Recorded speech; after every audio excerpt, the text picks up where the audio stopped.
Hey guys, and welcome back to the Spruce and Linen channel. I'm Janelle, and today I'm going to show you how to make this woven wall hanging. So let's get started.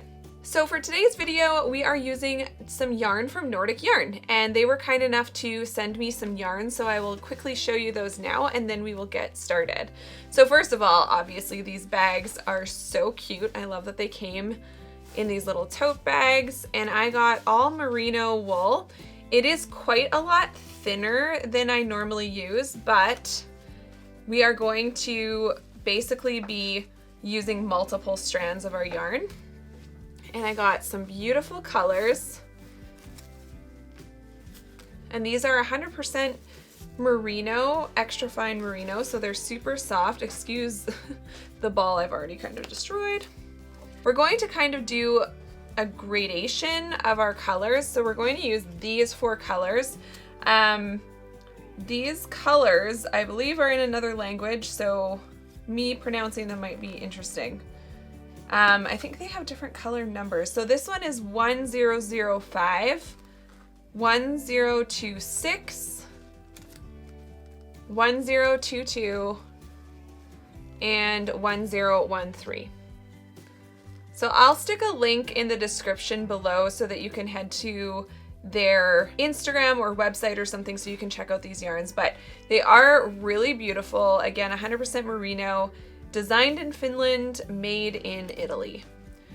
For today's project, I'm going to be using our Spruce and Linen flat pack frame loom. You can find this in the shop, and I'll stick a link in the description. But this is a 4 ends per inch loom, which means the notches are about 1/4 inch apart. And this is our pattern. So this is another overshot pattern, but it is going to look a little bit different than the last one we did. This is a repeating pattern. It's actually a very small pattern, and I'll show you that quickly here. So something that's different with this pattern versus other ones we've done is it's actually a very short pattern. So it's only 3 rows. So once you hit that 3rd row, you actually go back to the beginning. So you can see that this 1st row and this 4th row are the same. Now, for the PDF pattern, which I'll stick a link in the description box below for you so that you can grab this pattern, I made it a little bigger because I wanted to show you how to do it with this gradated effect. And basically we're combining overshot with 2-color twill so that we can kind of fade into one color. And what I've done here is we're doing 2 full arrows for each color. So then as you can see, when we get to this row, we have to weave in 2 colors. So this is where that concept of the 2-color diamond twill will come in, and I will explain this in more detail.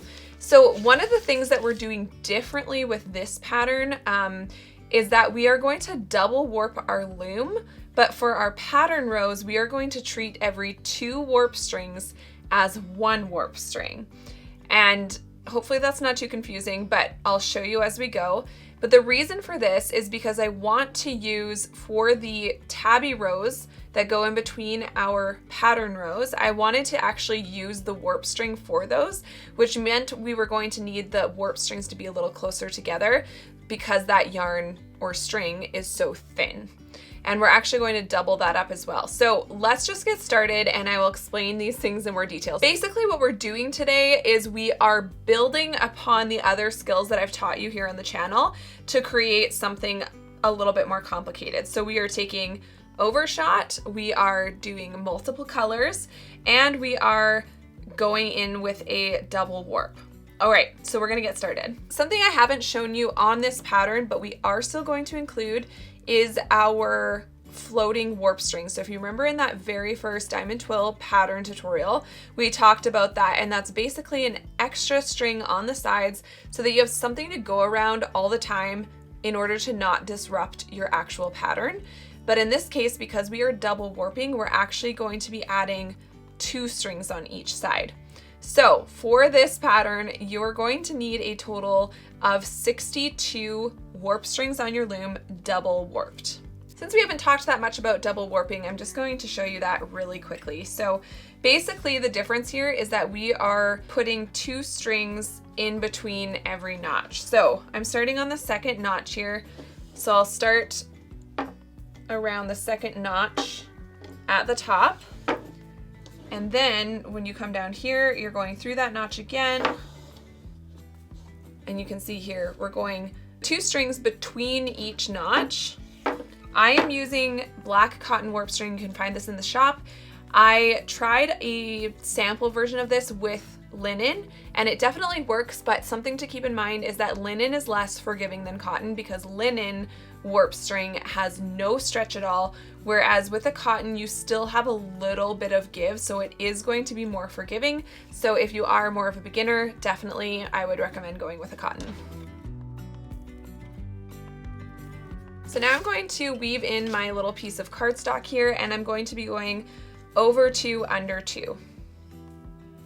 And all I'm doing here when you see me do this is I'm just kind of making sure that, so that my threads got crossed in my notches, so I'm just making sure that everything is sitting properly before I get started.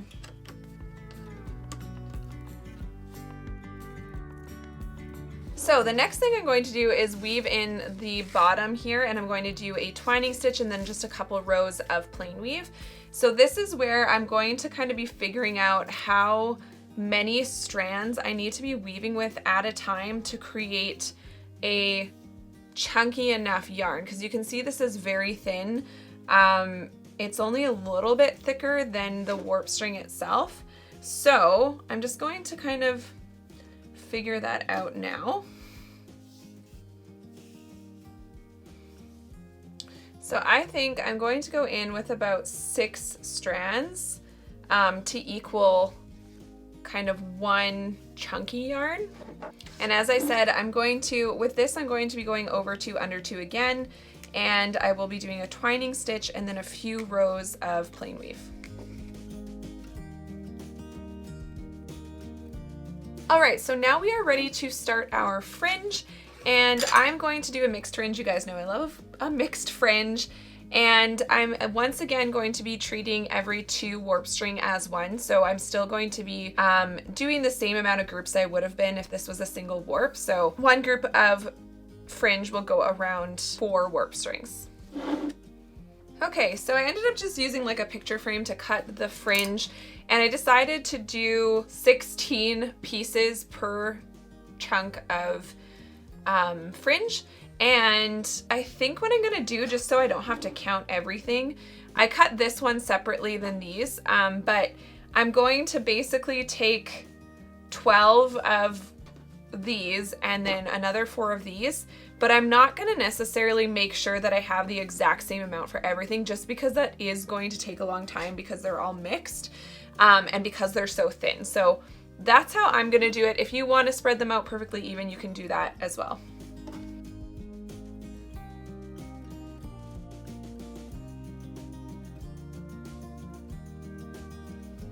So since we have an odd group of 2s, this last one you can see I'm left with 3, so I'm actually just going to wrap around 3, and I do this all the time, so you can just do 1 on one side and 2 on the other.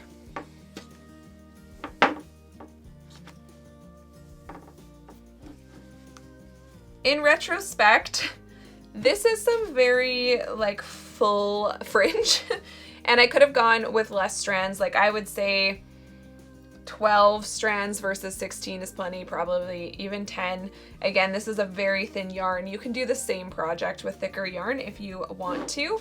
And now we're gonna get started with our pattern. So as I said, I'm going to be using my warp string as the tabby portion of this, but I am doubling it up. I just wanted it a little bit thicker since these strings aren't crazy close together, so I just wanted it to fill out a little bit more. So to start this off, I am just going to do 2 to 3 rows, probably 3 rows of plain weave with our doubled up warp string. And for this, for the tabby, we are treating every string as 1. So I'm going over 1, under 1, all the way across. And then when we do our pattern, we're going to be treating every 2 strings as 1. Okay, so I decided just to stop at 2, and now we're going to talk about this pattern. So as I have mentioned to you guys before, I like to have a second piece of paper just to kind of cover up the rest of the row so you can really focus in on one. It's easy to kind of get distracted by the other blocks and potentially mess up your row. So I'm just going to cover this up. And as you can see, there is only 3 rows to this pattern, as I mentioned, but when we get to here is when we have to do our 2 color. But for now, we're just starting with 1 color, and I'm going to start with that darkest gray. Now, I am going to kind of count the rows of the dark gray that I have. So 1, 2, 3, 4, 5, 6, 7. So then I can just kind of cut a length that I need. So 1, 2, 3, 4, 5, 6, 7. And I always like to do a little bit of extra, so you can do 8 instead. And then I am going to do 6 strands as 1 strand. Things to keep in mind, again, the 4 strings on the outside, so 2 on the right and 2 on the left, are our floating warp strings. Now, the rest of the pattern I'm going to be treating every 2 strings as 1, but for these guys, I might actually be treating 1 as 1. So what that means is I'm gonna go over, under, and then for our blocks, we have 2 black blocks, so we're going over 4 strings. We're going under 1 block, which is 2. Then we're going over 3 blocks, which is 6 strings.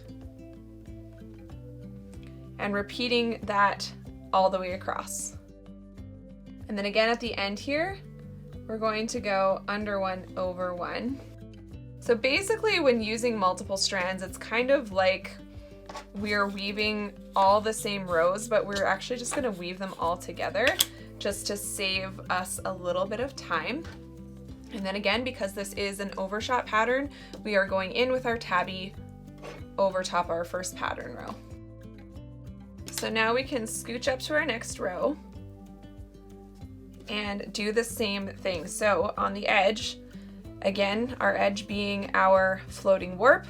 So we're going to go over 1, we're going under this one, but then we need to go under another 2 for this first block.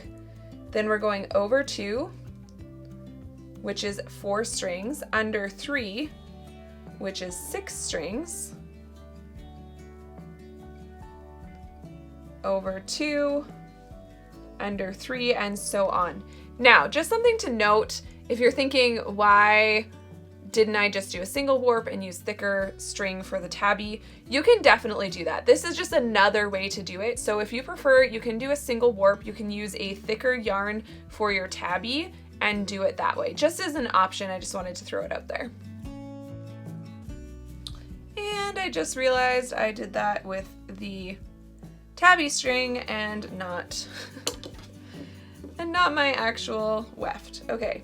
So, because I already have that in there and I don't want to count again, I'm actually just going to follow in with this tabby, or sorry, with this color weft string. Now we can go back in with our tabby. Now we can scooch up to our next row. So I'm going over 1, or sorry, under 1, over 1. Then we have under 2 blocks, which is 4 strings in this case.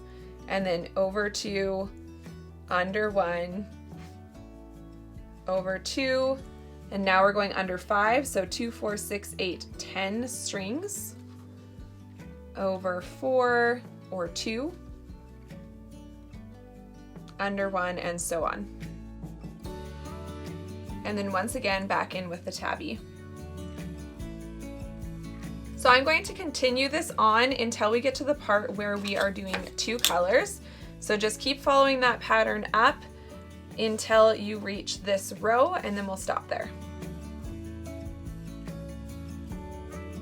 Okay, so now we are at the row where we are going to begin doing 2 colors. So I'm going to go over 1 and then under 1, because remember that's both our floating warp strings. Then, and we're still working on the darker color, we need to go under 3 more, so 2, 4, 6, and then we're going over 3, and again we're going over 6 over the next arrow, and you can kind of see it here. So over those 3, under all the rest, and then over, and we'll come back over on this side string here.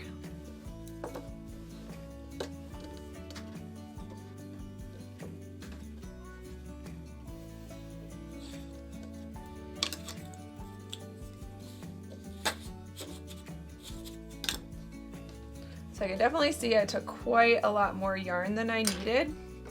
So for the next one, I won't take that much, but now I'm going to trim this off, leaving myself a nice long tail to tuck in later. And before we do that tabby row, we're going to go in with the next color. And for me, that is the next lighter color. So the pattern is actually going to be more and more prominent as we go up because the colors are going to get lighter on this dark warp. But as you can see here, this dark color still really shows up on that black warp. So I need 7 row lengths. And then I'm doing 6 strands. Okay, since we already have a strand going over here and a strand going over here, I'm actually going to go under our floating warp and then go over the next 4. Then we're going under the next 5.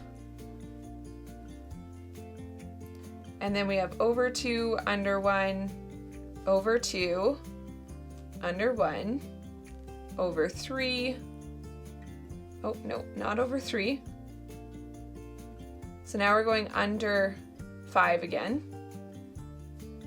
And then over 2, under 1, over 2, under 5. And then we're going over 2, and then under our floating warp. So you can see how that row, because it's kind of part of this row, it's just going to kind of sit inside there with the other one, and now we're able to go in with our tabby row again. Okay, so now we're back to a single color, so I'm just going to continue that same process all the way up, and it really is the exact same thing. We're basically repeating all the way up, then you'll do another color change there, and then another color change up here, and then we'll talk about the top when we get there.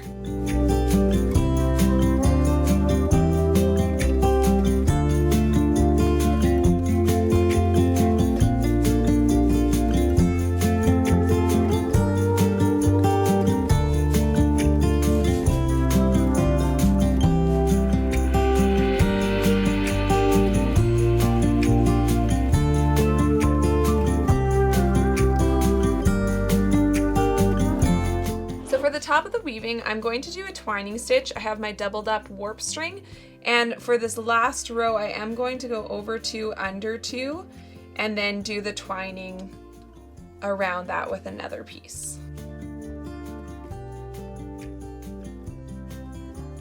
So on a piece like this, for tucking in the ends, I actually, instead of going straight up, like to kind of come in at an angle. So we're grabbing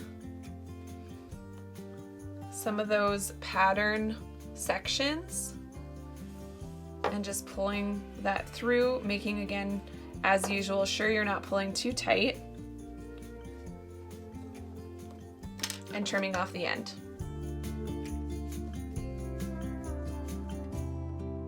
All my ends are tucked in, and now I am ready to get this off the loom and to put it on a dowel. So the first thing I'm going to do is the bottom, and I'm going to try to just pull the strings off the loom instead of cutting them, because I always find that a little bit easier to tie off, but they're pretty tight. So I'm just going to simply trim this off of the loom. My ends are pretty short here, so I'm just going to tie these all, doing 4 at a time in square knots. Next, I'm just sewing back all these ends into the bottom of the weaving. All right, so now I'm ready to attach this to the dowel. And what I'm going to do here, and it's something we've done on the channel before, but we're going to be not sewing these ends in and hanging it directly from these. Now, because I have 31 groups of 2, so we're gonna have to split it up kind of unevenly.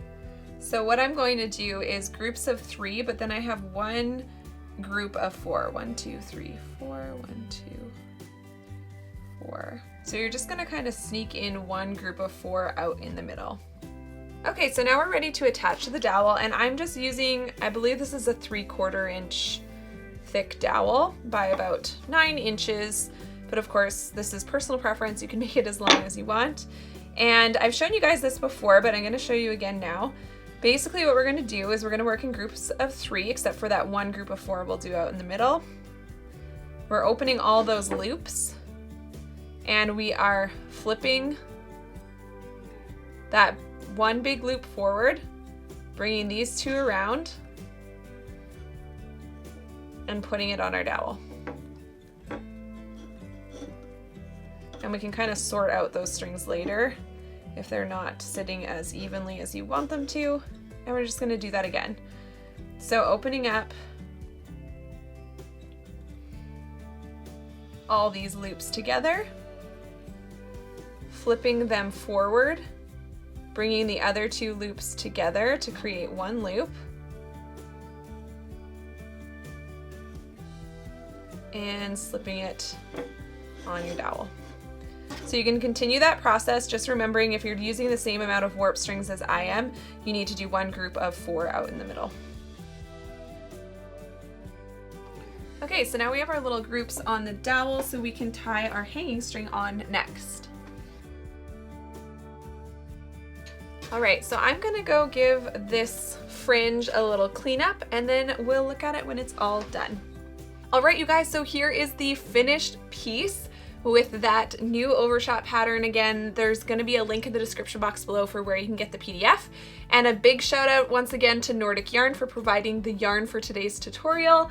I am actually really loving the thin yarn for the fringe, especially. I actually really love this too. It kind of brings in a different texture when you're using multiple strands of yarn to kind of mimic a chunky yarn. It just brings a lot of texture and I think that looks really great, and I really like this yarn for the fringe. It's so full and there's like a lot of interest going on, which I think is really great. All right, you guys, if you like this video, please hit that like button, subscribe, and click the bell to get notifications when I post new videos. And don't forget to use hashtag #SLWeavingClub over on Instagram and tag me in your posts when you try out this pattern. I love to see and share your work. Thanks guys, and we'll see you on the next one. This video is brought to you by the Spruce and Linen shop, where you can find weaving looms, kits, tools, and supplies. Link in the description box below.